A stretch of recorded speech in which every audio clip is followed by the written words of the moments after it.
Salut, nouveau décor. Aujourd'hui on s'intéresse à One Piece, un des mangas les plus connus en France et dans le monde. Comme cette année je fais une série sur l'électromagnétisme, il y a deux éléments qui m'intéressent beaucoup dans ce manga, et ils sont plutôt au début de l'histoire, comme ça il n'y a pas de spoil si vous êtes en retard sur le scénario. Le premier, c'est quand Nami utilise ses bâtons pour modifier les conditions atmosphériques et déclencher ses éclairs. Et le deuxième, c'est ce fameux moment où Luffy se fait foudroyer par Ener, mais sans que ça lui fasse rien. On va voir effectivement que comme Luffy est en caoutchouc, ça peut le protéger. Bon, les humains sont pas en caoutchouc malheureusement, ou heureusement d'ailleurs. Et du coup, on va voir comment vous pouvez faire pour survivre si la foudre est sur le point de vous tomber dessus.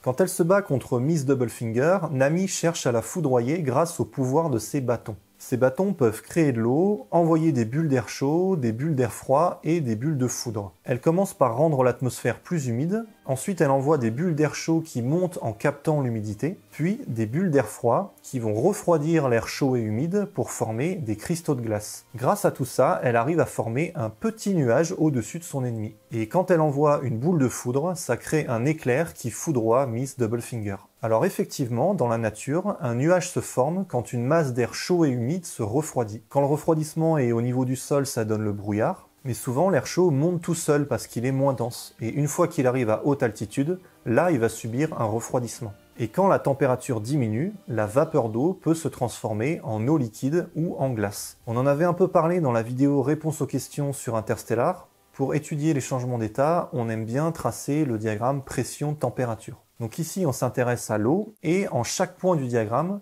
on associe une valeur bien précise de la température et de la pression. Par exemple, sur ce point, la température vaut 20 degrés, la pression vaut 1 bar, et on est dans le domaine de l'eau liquide. La température est en abscisse, donc à gauche du diagramme, on a des températures faibles, et à droite, des températures élevées. En ordonnée, c'est la pression, donc en bas du diagramme, on a des basses pressions, et en haut, des pressions élevées. On voit qu'à basse pression, l'eau est sous forme de vapeur, à basse température, elle est sous forme solide, sous forme de glace, et à des températures et des pressions classiques, comme pour le point en vert, l'eau est sous forme liquide. Alors toute l'eau, non.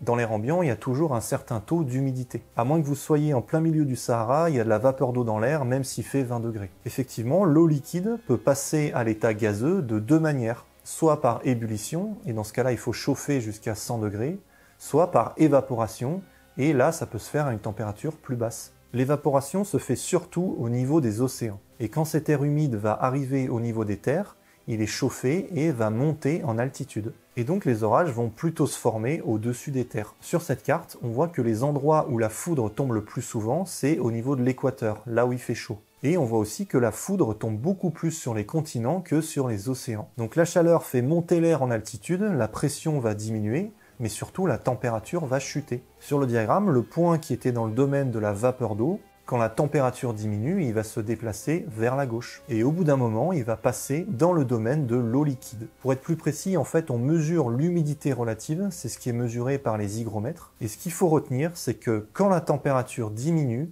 l'humidité relative augmente. Quand elle atteint 100%, on dit qu'on est à la pression de vapeur saturante, et la vapeur d'eau se transforme en liquide. Au sol, c'est ce qui donne la rosée, et dans l'air, dès qu'il y a une petite poussière, l'eau va venir se liquéfier autour, et donc on va avoir des gouttelettes un peu partout, c'est-à-dire un nuage. Et ce diagramme, il est génial parce qu'on voit très bien ici que si la pression est suffisamment basse, la vapeur d'eau peut se condenser directement en glace. Donc à partir de la vapeur d'eau, on a une apparition de petites gouttelettes d'eau ou de petits cristaux de glace, et c'est ça qui va entraîner la formation du nuage. La vapeur d'eau, elle est transparente. Si vous avez de l'air humide dans la pièce, vous voyez au travers sans problème. Par contre, les gouttelettes et les cristaux vont diffuser la lumière, et c'est ça qui va donner l'aspect laiteux au nuage.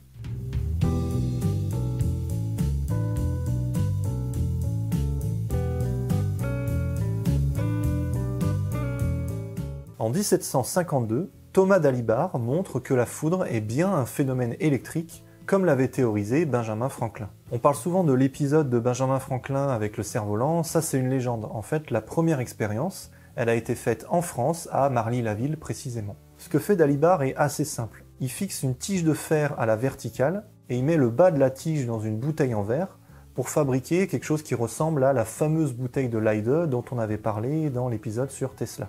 Quand la foudre tombe sur la tige, la bouteille se charge en électricité, Et si on approche la main, ça crée des étincelles. Au passage, on vient d'inventer le paratonnerre. Donc la foudre, c'est bien un phénomène électrique, et du coup, à la base, il y a bien quelque chose qui doit créer de la tension électrique au niveau du nuage. On a vu dans la vidéo sur Tesla que pour créer de l'énergie électrique, on peut le faire à partir de l'énergie chimique, c'est le principe des piles, et on pouvait aussi le faire à partir de l'énergie mécanique, notamment grâce au frottement. Et bien c'est justement grâce au frottement que les charges électriques sont séparées dans les nuages. On l'a dit, dans le nuage, il y a des cristaux de glace et des gouttelettes d'eau. Il y a aussi de la neige roulée, ce sont des flocons de neige collés les uns aux autres avec du givre autour. Cette neige roulée, elle est plutôt dense et donc elle a tendance à descendre vers le bas du nuage. Et à l'inverse, les cristaux de glace, eux, ils ont tendance à monter. Et donc les deux vont s'entrechoquer et au moment du choc, il va se passer quelque chose de très intéressant.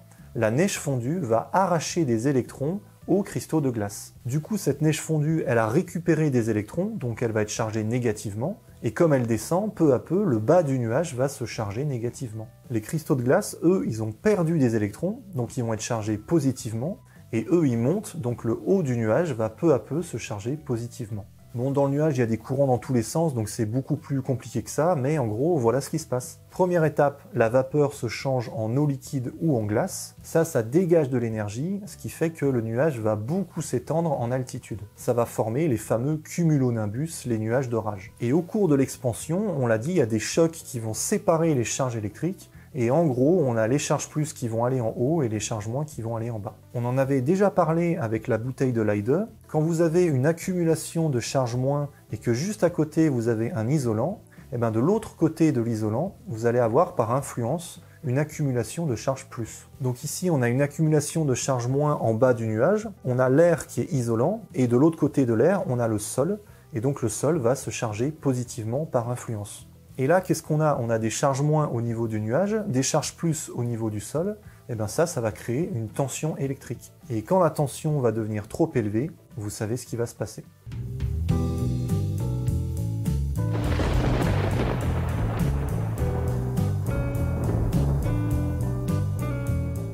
Alors je vous ai dit que l'air était isolant, en fait ça dépend. Au niveau des atomes, vous avez le noyau qui est chargé positivement et les électrons qui sont chargés négativement. Si la tension est trop forte, on va réussir à séparer les deux, et donc vous allez avoir des électrons et des ions positifs qui vont se balader librement dans l'air. Les électrons sont alors attirés par la bande plus, et les ions positifs sont attirés par la bande moins. Et des particules chargées qui se déplacent, ça crée un courant électrique. Le milieu est devenu conducteur de courant, il est plus isolant. Et quand un milieu isolant devient conducteur, on appelle ça un claquage électrique. Dans la vidéo sur la fusion, on avait justement parlé d'un milieu où plein d'électrons avaient été arrachés au noyau. Ce milieu, on appelle ça un plasma. Et oui, les éclairs, c'est du plasma. Donc on a l'état solide, l'état liquide, l'état gazeux, et l'état de plasma qu'on retrouve par exemple dans le soleil ou dans les éclairs. La décharge de plasma, elle se met pas en place d'un coup du nuage vers le sol. Pour la plupart des éclairs, on a de petits segments de plasma qui partent du nuage, on appelle ça des traceurs. C'est des décharges qui se propagent toutes seules par à-coups. Elles font des petits sauts de quelques dizaines de mètres et ça dure 1 microseconde, donc 1/1000e de seconde. Et entre chaque saut, il y a une pause de 30 microsecondes à peu près, donc les pauses sont 30 fois plus longues que les sauts. On voit bien ici les à-coups, comme si l'éclair essayait de trouver le bon chemin. Le courant de chaque petit saut dépasse les 1000 ampères, mais pour avoir le courant moyen, il faut prendre en compte les pauses, donc ça fait plutôt un courant de 100 ampères. Les charges négatives du nuage descendent progressivement avec le traceur, et quand elles se rapprochent du sol, le champ électrique est tellement fort que ça va créer d'autres traceurs qui cette fois-ci partent du sol et qui sont donc chargés positivement. À un moment donné, un traceur du nuage rencontre un traceur du sol, et là, on a un contact électrique entre les deux bornes, la borne moins du nuage et la borne plus du sol, et donc le courant électrique peut circuler d'un coup. Donc on l'a vu, il y a un premier traceur qui dépose les charges négatives depuis le nuage jusqu'au sol. Ça fait descendre des charges négatives, donc ça commence à vider le nuage de ses charges. Et dès que le contact se fait, on a une énorme décharge en retour, c'est ça qui fait le gros du flash lumineux.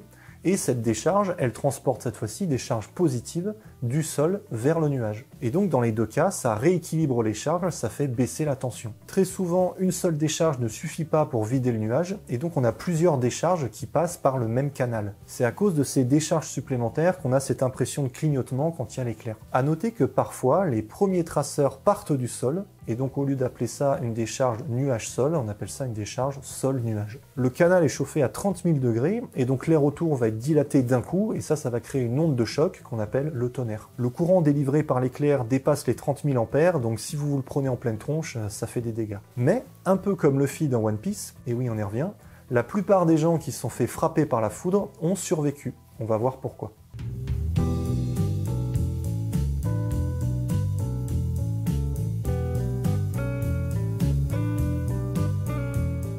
Alex Correas est un miraculé. Il promenait ses chiens pendant un orage quand soudain, la foudre lui est tombée dessus. On voit d'ailleurs la fidélité des chiens qui viennent tout de suite voir s'il va bien, qui viennent tout de suite l'aider. Ah ouais, c'est sûr, c'est le meilleur ami de l'homme. Bon, je plaisante, c'est justement grâce aux chiens que les secours ont été alertés. D'ailleurs, tout le monde s'est mis à paniquer, il y a même un gars qui arrive à fond en voiture, il n'arrive pas à freiner à cause de la pluie, il a deux doigts d'écraser le mec. Bon, en fait, ils ont raison de se dépêcher, parce que quand quelqu'un est frappé par la foudre, en fait, il a 90% de chances de survie. Et les 10% qui meurent, c'est souvent à cause d'un arrêt cardiaque, donc si on réanime la victime à temps, on a toutes les chances de la sauver. On l'a dit, un éclair, ça peut monter à 30 000 ampères. Bon, ça, c'est l'intensité dans l'air. Le courant qui circule dans le corps est plus faible que ça, mais ça va quand même donner un courant très important.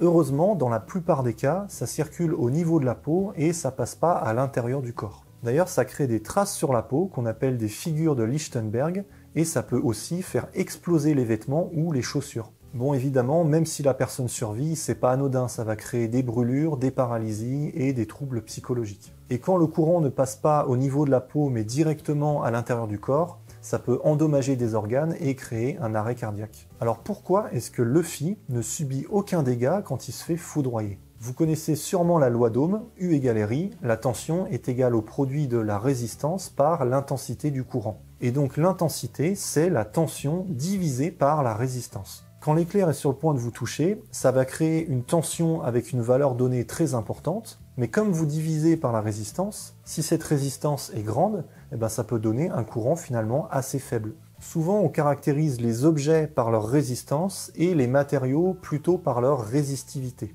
On fait pareil avec la masse, on donne la masse des objets et la densité des matériaux. Donc par exemple, une barre en fer qui fait 50 cm, on va donner sa masse et sa résistance. Mais quand on parle du fer en tant que matériau, on va plutôt donner la densité et la résistivité. L'intérêt, c'est que densité et résistivité, on appelle ça des grandeurs intensives, elles ne dépendent pas de la taille de l'objet. La résistivité du corps humain dépend des tissus et elle varie entre 1 et 10. Or, Luffy, il est en caoutchouc.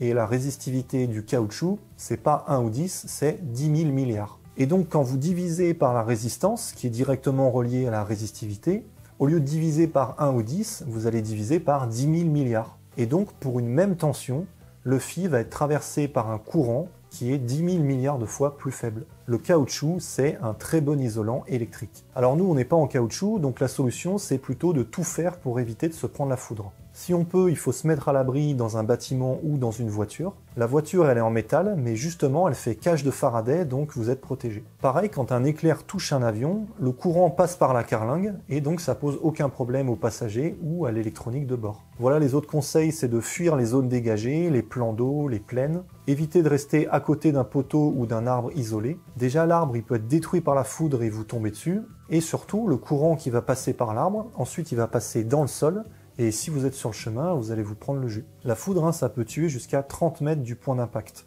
Et si vraiment vous sentez qu'il y a un danger immédiat, qu'il y a de l'électricité statique dans l'air, vous êtes sur une zone dégagée et vous voyez vos cheveux et vos poils se hérisser, eh ben le mieux, c'est de s'accroupir tout en restant sur la pointe des pieds. Comme ça, vous baissez votre hauteur, tout en maintenant une surface de contact avec le sol la plus faible possible. En gros, faites comme le tatou. De manière générale, quand l'orage arrive, restez chez vous, faites-vous une petite tisane et remerciez les gens qui ont construit votre immeuble ou votre maison. Si le sujet vous intéresse, je me suis pas mal appuyé sur ce livre. Bon, c'est pas un livre grand public, c'est une revue de connaissances scientifiques, mais c'est très complet. Prochain épisode, on parle de champs magnétiques ultra puissants. Voilà, n'hésitez pas à vous abonner, à me suivre sur Twitter et Instagram et à me soutenir sur Tipeee. Ah oui, j'ai pas parlé des boules de foudre de Nami. Bon, ce sera pour une prochaine fois.